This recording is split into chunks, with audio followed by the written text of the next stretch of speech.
Her parlayan gökdelenin gölgesinde o soğuk takibi hissedebiliyorsunuz değil mi? Sanki tüm şehir sizi izliyor. Ama sakın durmayın. Çünkü durduğunuz an sistem sizi yutacak. Peki sıkılmadınız bu kafes gibi düzenden? O zaman size bir fırsat. Önünüze bakabilmeniz için gözünüzü o bembeyaz çatılardan ayırmadan geçmişinizi geride bırakabilmeniz için bir fırsat. Hadi başlayalım. Çok güzel bir giriş yaptım biliyorum ama oyun o kadar heyecan yaratmıyor. Ona göre girin oyuna. Bir Sage Catalyst artık Catalyst diyeceğim. Dışarıdan kusursuz ama arkasında şirketlerin baskısını barındıran cam şehirde geçiyor. Ana karakterimiz Fate, hapisten yeni çıkıp Runner yani koşucu adı verilen yeraltı kuryelerine geri dönüyor. Amacımız sadece çatılardan atlamak değil, insanlığı köleleştirecek Reflection projesini çökertmek. Ufak spoiler'a girmem lazım burada. Çökertemiyoruz. O da şundan kaynaklı. Küçükken öldü sanılan kız kardeşimizi tekrardan buluyoruz. Fakat kimin yanında biliyor musunuz? Hikayenin baş kötüsü Gabriel Kruger'ın yani Krugersek'in başkanının yanında. Kız kardeşimizi yakalayıp önemli bilgiler elde edilip öldürmeyi planlayan takımımız bizim gerçeği öğrenip araya girmemizle bu planı gerçekleştiremiyor. Oyunu oynadığımız son kısımlarda kardeşimiz Kruger'ın planına başta çomak sokuyor. Sonrasında yıkılan binadan Kruger ceset olarak çıkıyor. Ama kardeşimiz kurtuluyor.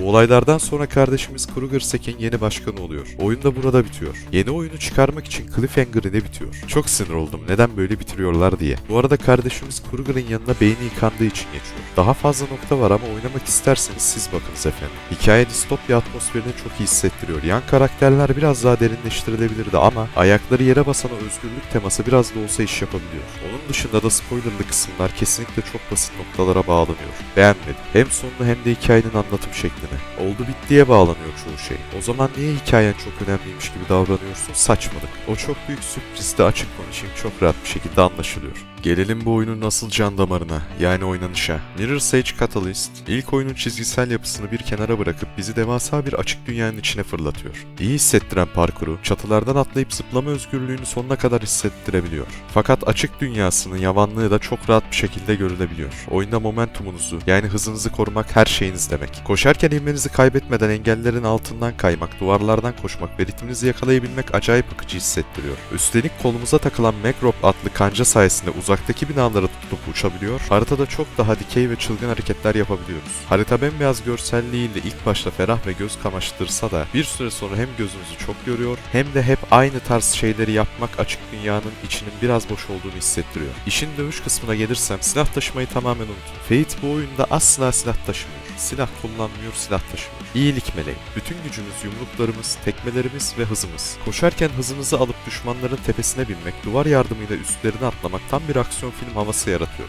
Farklı kombolarla da rakiplerinizi rahatça egale edebiliyorsunuz. Düşmanların saldırılarından da kaçınabiliyorsunuz ama ve lakin şöyle bir sıkıntı var. Bazen düşmanınızdan alakasız bir yere kaçınsanız dahi yaptığı hatayı yiyebiliyorsunuz. Eğer bir yerden hasar alırsanız da koşarken ve parkur yaptığınızda kazandığınız stamina aksiyon barı diyeceğim buna. Dayanıklılık barı işte. O barınızı doldurursanız eğer aldığınız hasarı oradan telafi edebiliyorsunuz. Ama bazen sizi dar alanlarda 4-5 askerle baş başa bıraktıklarında o dövüş mekanikleri biraz hantallaşabiliyor. Ve keşke sadece koşsaydım kaçsaydım diyorsunuz. Özetle açık dünyanın getirdiği bazı tekrarlar ve dövüş sistemindeki ufak pürüzler can sıksa da o çatıların tepesinde rüzgarı hissederek koşma deneyimi piyasadaki hiçbir oyunda yok. Parkur mekanikleri ayakları yere basan cinste ve belli bir müddet sizi oyunda tutmayı başarabiliyor. Performans tarafında ise oyun genel olarak stabil bir deneyim sunuyor. Çatılardan çılgınlar gibi akarken, o hız hissini yaşarken FPS'in çakılmaması çok önemliydi ve bunu büyük oranda başarmışlar. Fakat bazen durduğunuz yerde bile oyun bir anda GPU'nuzun bilgisayara takılı olduğunu unutup hiç kullanmamaya ve FPS'inizi 15-17'lere kadar düşürmeye başlıyor. Bazı yoğun aksiyon sahnelerinde veya haritanın dikey olarak çok fazla detay barındıran uç noktalarında da ufak tefek ve bazen de uçurumdan atlayan FPS düşüşleri canınızı sıkabilir. Ama genel hatlarıyla optimizasyonun başını ardını dağıtmadığını, akıcılığı bozmadığını söyleyebilirim. Karşımızda eksikleri olan ama yaptığı şeyleri de iyi yapmış bir oyun var.